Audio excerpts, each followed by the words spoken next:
rien n'est caché. Je me souviens où j'étais païen, on fréquentait des lieux de prostituées pour se faire plaisir. Oh, quand je m'assois, je dis, ah. Et on est resté dedans. On n'a pas eu sida. Quelle grâce. Mais c'est parce que Dieu t'a accordé cette grâce que tu vas te fabriquer une star. Tu vas te rendre en star. Parce que bon, pour toi, ta nature, c'est ça. Donc tu continues. Attention, la grâce de Dieu, c'est la grâce de Dieu. C'est géré selon Dieu. Et il attribue à qui il veut. Voici d'autres attitudes. Le caractère d'humilité. Le caractère d'humilité. Oh, c'est ce qui fait que le monde a été bouleversé après la vie de sainteté du Christ. C'est vrai, il est Dieu, il est saint. Mais étant homme, son caractère d'humilité a confondu l'humanité. Quelle est ta position ce matin? Souvent, ce n'est pas ici, d'ailleurs même, on ne se connaît pas, mais il y a des chrétiens que moi j'appelle souvent entre griffes des véritables menteurs. Oui, il ment jusqu'à il va mentir vis-à-vis au pasteur. Et puis nous, comme on a les preuves, ce que tu es en train de dire, mais c'est ta bouche. Il faut compter ce que tu veux. Mais pendant que tu es en train de me compter ce que tu veux, ce que tu penses, tu crois que tu as raison, Dieu est présent, Satan est présent, toi et moi on est présent. Le témoin oculaire, c'est notre Seigneur. On va te regarder jusqu'à... Pour éviter des bruits entre toi et le pasteur, il préfère souvent se taire. Et puis tu fais ton discours. Quand tu finis, ok, c'est compris frère, bon, du courage. C'est pas pareil, tu nous as mis dans un gros trou, hein. On sait ça. Mais tu as tapé poteau. Le vrai poteau, il faut que tu tapes. On ne veut pas ta mort. On ne veut pas que tu sois malade même. Mais tu tapes le poteau propre et puis tu reviens. Tu dis, ah, quand j'ai quitté ici, là, il y avait un poteau devant, j'ai percuté ça. On a dit, ah, il y a quoi? C'est la situation. Et puis ce que tu as dit là, tu reviens dessus pour dire la vérité. Mais si nous savons que, pour réjouir le cœur du Seigneur, il faut d'abord la vie de sainteté. Frère, ma soeur, pourquoi aller se promener dans les paroles? Pourquoi divaguer? Pourquoi mentir? Il y a des gens qui ne connaissent même pas ce qu'on appelle droit d'aînesse. Ils ne connaissent pas droit d'aînesse. C'est vrai, il y a d'autres choses qui nous sont autorisées, mais attention, il y a des limites. Alléluia. Il y a des limites. Je suis allé dans une banque, j'arrive, il y avait une vieille qui est... Je suis arrivé avant elle, elle est rentrée, elle est arrêtée. Nous tous on est allés pour les opérations. Il y avait un jeune qui était assis, qui pouvait avoir un truc de 20 ans. Il est venu aussi pour les opérations. Il avait son sachet à main. Oh, c'est son patron libanais qui l'a envoyé. En tout cas, c'était rempli. Il est calé, il est assis. La vieille a attrapé la manche de la chaise, là où il était assis. Pour finir, vieille là, elle s'est éloignée un peu. Elle a commencé à faire des mouvements parce qu'elle sentait maintenant des douleurs. Il faut attendre quand c'est à ton tour. Or, moi je n'ai pas eu de place, mais la place que le vigile m'avait donnée, c'était le bout de sa chaise. Et j'ai dit au vigile, la place que tu m'as donnée là, excuse-moi, mais est-ce que je peux céder ça à la vieille là? Et il a dit, bon, ça dépend de vous. J'ai donné la place à la vieille. Dès que la vieille s'est assise, vigile n'a pas bougé, hein. Il n'est pas allé donner information. C'était à la SGBCI. Quand tu arrives, il n'y a pas à faire de mon ami. C'est toi qui es venu premier, bon, là où toi on t'appelle. Non, non, non. C'est les numéros qui sont donnés. Dès que la vieille est assise net, c'est le numéro de la vieille qu'on dit. Après la vieille, je suis. Je vais, je regarde, en partant, je regarde le jeune là. Et puis, il a demandé au vigile, mais Ceux qui sont là. Il dit non, c'est le même rang, mais bon, c'est votre grâce. Ah, Jésus. Tu vas forcer. C'est pas le vigile qui comment on appelle ça, qui classe. C'est selon le ticket qu'on vous a donné. Quel miracle. Quel est ton caractère? Quel que soit le tempérament que tu as, Pierre aussi avait un tempérament sanguin. Mais il a fallu une vie de sainteté, un dépouillement total pour que ce même Pierre-là, que vous avez connu, qui a régné Christ, est devenu un véritable prédicateur. Alléluia. Faut te ranger. Faut te ranger. Que Dieu te soutienne. Soyons, ou du moins ayons du zèle. Ah, il y a des gens qui confondent le zèle à un courage désordonné. Oui. Le courage désordonné, c'est que tu vas le voir partout. Et il fait tout. Mais ces efforts-là, ça ne produit rien. Ça ne produit rien. C'est cela quand une tâche t'est confiée, fais ça propre. Et puis va faire le rapport.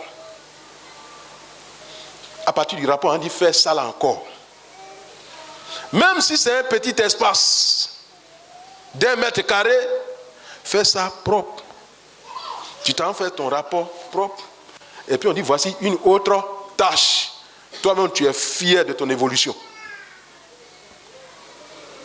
Mais il y a des chrétiens, ils tapent ici aujourd'hui, demain ils tapent là, ils tapent là, ils tapent là, ils tapent là. Bon, quand on fait même le bilan, on ne sait même pas ce qu'il a fait. Le zèle que tu as, notre Dieu est le Dieu le plus ordonné. Donc, si tu dis que tu as son image et qu'il est dans les pas du Christ, il faut t'organiser. Même chez toi à la maison. On a un formateur qui nous disait, il y a des gens, on arrive chez eux, là-bas à gauche, les vases là. À l'entrée de la cour, c'est à gauche, ou bien ça fait 2 jours, un seau est rempli d'eau avec des habits sales. Maman et papa sont dans la maison. C'est vrai, c'est les enfants qui ont fait ça. Mais maman et papa, vous êtes dans la maison là. Ce n'est pas vous les premiers responsables. On ne peut pas dire enlever ce seau là, il faut vider le seau là. Quand on rentre, ça là, c'est Eric qui a fait ça. Eric même, son habitude là même. Et puis tu dépasses.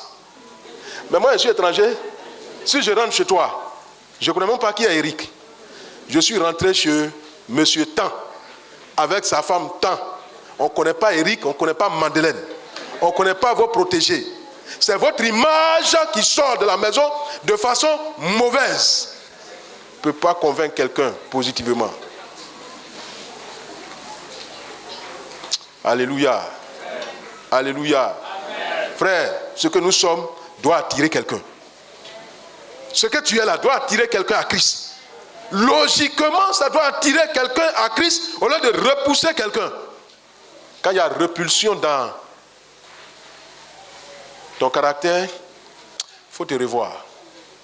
Il faut te revoir. Pour certains, ces paroles, je disais à quelqu'un comme ça, je dis, quand on n'a pas l'argent, on n'a pas la force, mes paroles là, est-ce qu'on ne peut pas avoir? Maintenant, laquelle des paroles? Bonne parole. Il y a des chrétiens là, quand ils font sortir une parole, tu grelottes. Oui, il y en a plein. Aujourd'hui, on a l'impression que c'est le monde maintenant qui vient nous prendre. Oh, nous on est sauvés pour servir le Christ. Et le service du Christ, ce n'est pas servir d'autres, c'est pas d'abord ce qu'on fait là, les départements. Non, non, non. Le service du Christ, c'est de t'arranger pour que, comme tu es sauvé, il faut que quelqu'un s'ajoute à toi pour qu'il soit aussi sauvé. Alléluia. Amen. Le service de Dieu, ce n'est pas groupe musical, ce n'est pas chorale, ce n'est pas évangélisation, non, non, non. Regardez un voleur qui s'est évangélisé. Voleur que vous connaissez dans le quartier ici, qui est renommé, il peut évangéliser quelqu'un? Ce n'est pas vrai. On n'a qu'à arrêter de se distraire. À moins que tu ne le connais pas. Toi, tu as cambriolé ma porte hier. C'est toi qui vas te lever ce matin-là. Dans les rues, Jésus t'aime. Jésus t'aime. L'action que tu as posée hier là, c'est Jésus qui t'a poussé ou bien c'est Satan qui t'a poussé? Du coup, tu veux m'appeler à qui? À Satan ou bien à Jésus? Et réparons ce que nous sommes qui ne glorifie pas Dieu. C'est pour cela qu'il ne faut pas adhérer à des choses. Il y a des gens, des chrétiens émotionnels. Il y a un petit truc sorti de suite, hop, tout son corps est déjà gagné. Il faut discerner. Il faut analyser. Il faut être un chrétien mature. Il faut savoir où Christ t'envoie. Il faut savoir pourquoi tu es sauvé. On est sauvé d'abord pour ajouter quelqu'un à nous et puis suivre Christ. Alléluia. Alléluia. Alléluia. C'est vrai, l'évangélisation. Mais je dis, un faux caractère ne peut pas aller évangéliser. C'est ce que je veux dire. Tu n'as pas un bon caractère. Si on dit bon, tout de suite, bon, sortons, on va aller évangéliser. Comme le film que j'ai suivi là. Malheureusement pour lui, c'est dans son quartier où il fait ses affaires là. Ses mauvaises affaires. C'est là-bas le responsable a dit, allons aujourd'hui, on va évangéliser. Embouteillage. Ah, tu ne peux pas partir? La réalité est là. Dieu qui a commencé à mettre dans la bouche du responsable. Allons dans le quartier où toi tu as l'habitude de commettre des gaffes là. Allons. Ce même Dieu, s'il veut atteindre son objectif, s'il dit qu'aujourd'hui trop c'est trop pour toi, je t'ai trop averti, vous allez partir là, c'est là-bas, il va te mettre à nu. C'est ça le monde dit, si tu as peur de petite honte, la grosse honte là peut te trouver. Que Dieu nous soutienne. Ayons du zèle. Le zèle, il ne faudrait pas qu'on confonde ça à un courage désordonné.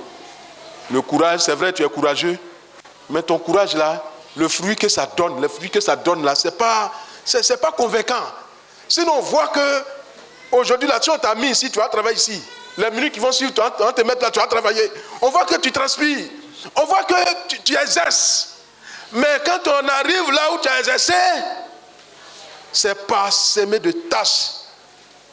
Oh, celui-là là peut faire 2 barriques déjà. Oui, cependant, les 2 barriques là sont venues d'où? Qu'est-ce que ça fait? 2 barriques, vous pouvez faire un état, pour toi là, tes 2 barriques ont fait 1 mètre carré. Vous voyez? Que Dieu nous soutienne. Que Dieu nous soutienne. Le 3e point, d'abord en parlant des ailes, il faut aller dans Romains 12, le verset 11. Philippiens 3, le verset 4. Je voulais nous épargner de lecture. Le 3e point, attribuons la gloire à notre Dieu. Ah, là encore. Il y a des gens tellement que l'orgueil a pris le contrôle, tellement que le degré est monté, que quand il parle maintenant même, il n'a même pas peur même de dire que ce qu'il est en train d'être dit là peut ne pas être vrai. Il n'a pas peur. Il est toujours là pour taper sa poitrine. Parce qu'il est le meilleur. Souvent même parmi les meilleurs. Mais ce n'est pas parce qu'on le classe meilleur. Lui-même, il se classe lui-même. Il sait tout. Quel orgueil. Tel type ne voit plus Dieu. Je disais à quelqu'un comme ça, il dit qu'il a la foi. Il avait dit quelque chose et puis je lui ai dit, frère, il faut dire si Dieu le permet. Il dit, il faut laisser ça. J'ai la foi, ça va se concrétiser. N'oublions pas, je ne dis pas que quelqu'un n'a pas foi ici. Je ne dis pas qu'il n'y a pas de foi. Je ne dis pas que la foi ne peut rien faire. Mais notez quelque chose qui n'est pas d'ailleurs même nouveau pour quelqu'un ici. La foi dont on parle, qui va déplacer les montagnes, qui va faire quoi que ce soit, cette foi elle est venue de Dieu. Alléluia. Amen. Et c'est Dieu qui donne. Il n'y a rien qui existe sans que Dieu ne le permette. Foi que tu confesses là, j'ai la foi, donne de foi, quoi, si tu veux quoi de foi, c'est Dieu qui donne. Donc même si tu as la foi, à la fin de ta prière, Seigneur, que ta volonté soit faite. Tu lui donnes une autre dimension. Lui donner, c'est trop dire, tu confesses. Parce que Dieu même, il a déjà ça. Mais il faut reconnaître ça. Que ta volonté soit faite. La souveraineté de Dieu. C'est ça qui fait notre problème aujourd'hui. Alléluia. Quand le Seigneur va accepter cela, il va te donner ce que tu veux. Donc ne pense pas que comme tu as donné des fois, il t'a donné ça depuis des siècles, tu as ça, ça se manifeste partout. Il ne faut pas oublier que ce qu'il t'a donné là, même son accomplissement est dans la main toujours du Seigneur. Alléluia. Alléluia. C'est pour cela qu'il faut avoir, quand tu as cette foi, ou bien la vie chrétienne même, il faut savoir que tout ce que tu fais dépend de Dieu. Dépend de Dieu.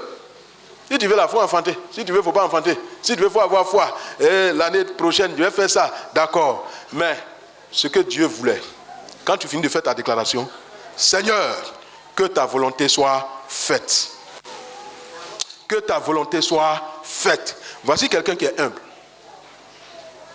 Parce qu'il sait que tout ce qui va se passer là, c'est vrai, tu as fait ta déclaration. Mais la faisabilité là, c'est qui? C'est Dieu. La faisabilité, c'est Dieu.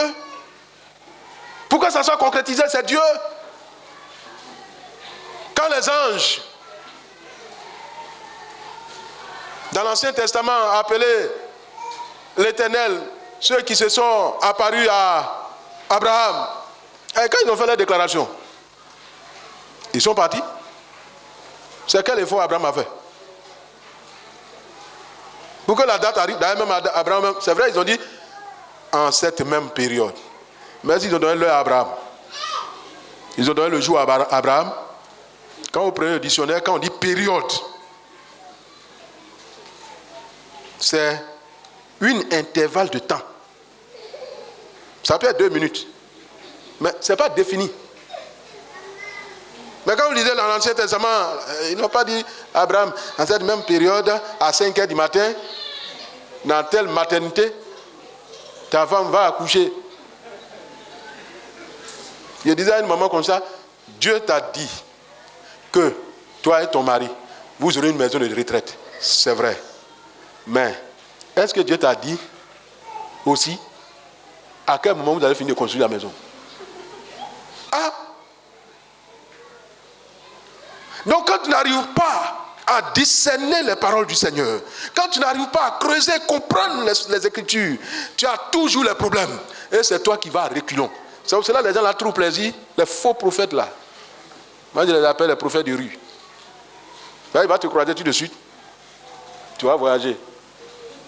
C'est chez vous ici, à Abidjan, ou bien peut-être dans d'autres coins, bon, les grandes villes là. Que voyage là, ça touche là. Sinon au village, quand tu dis tu vas voyager, lui-même il se soucie, vous j'ai enlevé le transport. Hein? C'est un problème. Il n'y a pas un véhicule à notre disposition, tu dis tu vas voyager. Mais il va enlever ça où? Il va voyager là, il va enlever ça où? Pour voyager. Et il n'a pas marié même hier, tu dis tu vas voyager. Tu n'es pas en train de résoudre son problème. Mais contrairement, quand on arrive dans les grandes assemblées, dans les grandes villes, quand on dit tu vas voyager, il possède en même temps. Il reçoit. D'après eux.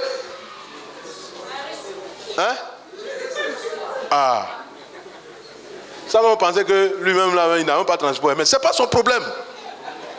Parce que le prophète a prophétisé et qu'elle aussi elle manifeste sa foi, ou bien il manifeste sa foi, donc Dieu même est loin de tout ça là, tout est déjà fait, camion spirituel est devant elle, ou bien avion spirituel est déjà là. Qui t'a dit ça? Même les sorciers même. Ce n'est pas tous les sorciers même qui ont vélo spirituel. Ah, d'accord? Ce n'est pas tous les sorciers qui ont vélo spirituel. Il prend crédit aussi pour aller dans une autre distance.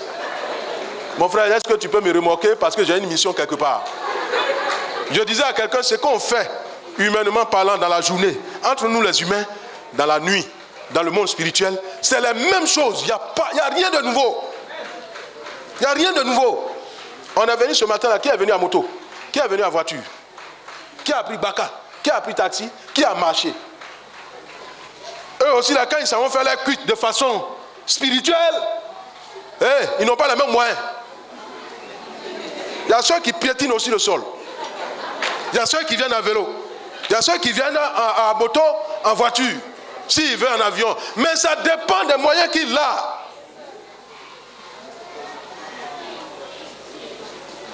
Mais quand il fait jour, ton papa même qui n'a même pas vélo spirituel, qui est sorcier là, quand il fait jour, quand tu le vois, il est réjouissant. Dans tous les cas, soit il a été remorqué ou bien il a marché, mais il a sa mission accomplie. Voilà. De la même manière, nous allons sortir ici tout de suite. Je ne vais pas me plaindre parce qu'on m'a remorqué matin à vélo, je suis venu, et l'autre est venu dans sa voiture. Non, je me plains. Pourquoi? Il est venu dans sa voiture, il est venu dans sa voiture. Et toi, tu es venu dans ton bac, tu es venu dans ton bac. Dans tous les cas, la mission, c'est de ce qu'on se réunisse, on loue le Seigneur, et puis à la fin, on dit Amen, on se sépare. Amen. Je veux ma bénédiction, il va être pour lui. Et cette bénédiction, c'est Dieu qui a la mesure. Que Dieu nous bénisse. Amen. Le dernier élément,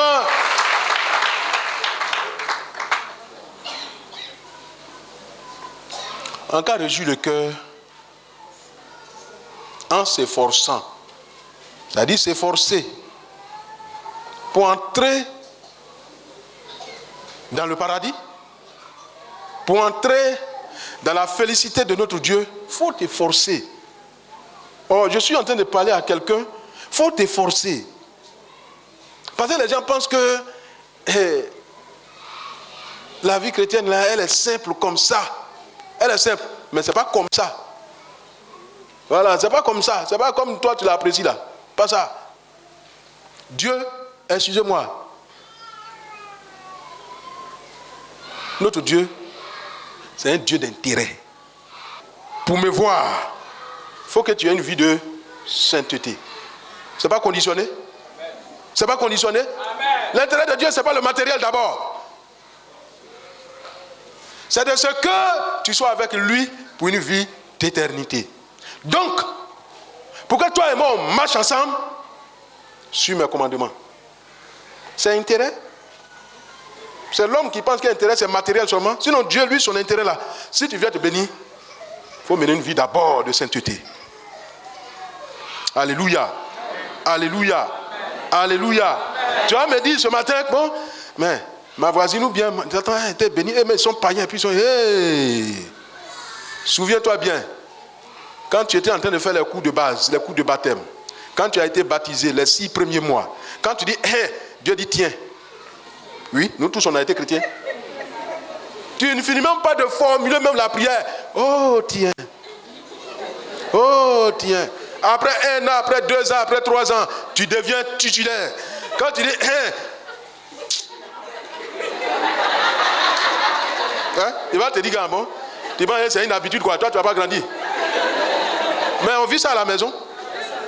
Arrivé à un certain moment, comment on les appelle là, les tout petits. Toi, maman, tu vas lui dire, hé, faut arrêter tes trucs là maintenant. Hein. Et souvent même, moi pour taquiner certaines soeurs, je dis, le couple temps, vous voyez petit là, il pleure beaucoup. Mais faites un coup d'état. Quand on va envoyer un nouveau né, l'enfant va prendre conscience qu'il veut ou pas.